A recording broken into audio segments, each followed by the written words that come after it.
I'm David Yount Jr. and I'm a Vikings fan.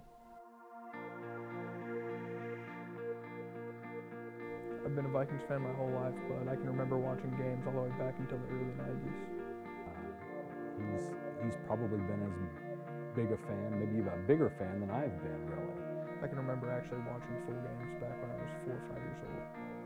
I became a fan because my dad's been a fan since he was in 2nd grade, so I just kind of inherited it. Buddy Bobby Abbott was a big Minnesota Vikings fan, and I kind of adopted his loyalties and have been a fan ever since. And even though there's been a lot of heartbreak, I wouldn't have it any other way.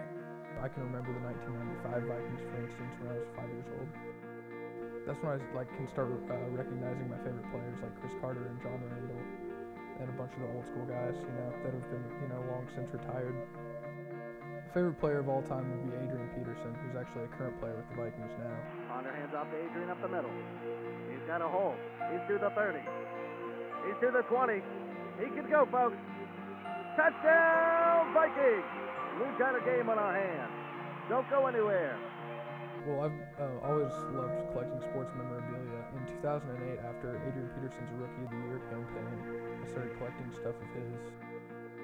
Over the years, I've collected, just numerous things just that I've gotten for, birthdays or Christmas or whatever. It's just like tons of clothes, like shirts, jackets, jerseys, sweatpants, all the way to blankets and lamps and just posters, everything that you can possibly think of, just the most random stuff. I've got mostly all of his McFarlane figures, which are like, sorry to explain that, kind of action figures still in the box. And then I've got all of his magazines that he's ever been on, all the covers that he's gotten. My favorite game as a Vikings fan was when Adrian Peterson broke the single game rushing record, getting 296 yards against the Chargers in his rookie season. 33. And this is Peterson. Peterson into the open, midfield, 45, and there he goes. To the 10, touchdown. I remember the exact day. It was the saddest day of my entire life, which sounds kind of pathetic, but My young son actually cries, breaks down and cries over that. our team finished 15-1 on the season, and we were Super Bowl favorites by, I think, 4-1.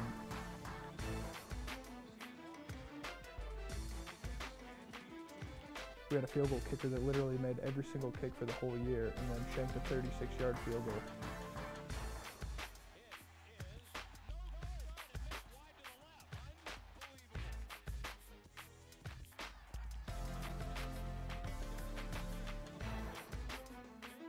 I can just remember crying for, I think, 3 days straight.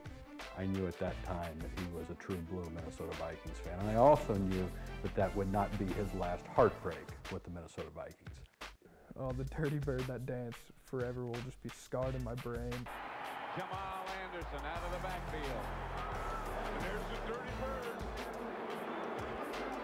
And they came up with it before the 1998 season, and they would do it every time they scored a touchdown or every time they won the game.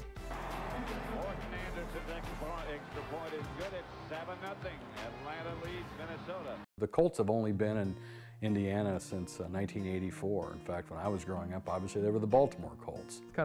It's going a lot better this year now that they're 0-10, and I mean, the Vikings aren't good this year either, but at least the Colts fans aren't talking smack like they normally do. I appreciate all fans being passionate fans.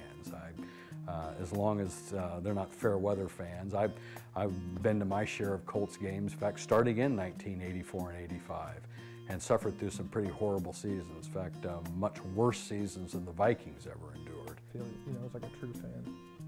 You gotta go through the bad seasons to go through the good seasons. I don't know what necessarily makes me a fanatic to the Vikings, but it's just after so much dedication, after so many years, I just feel emotionally invested in the team.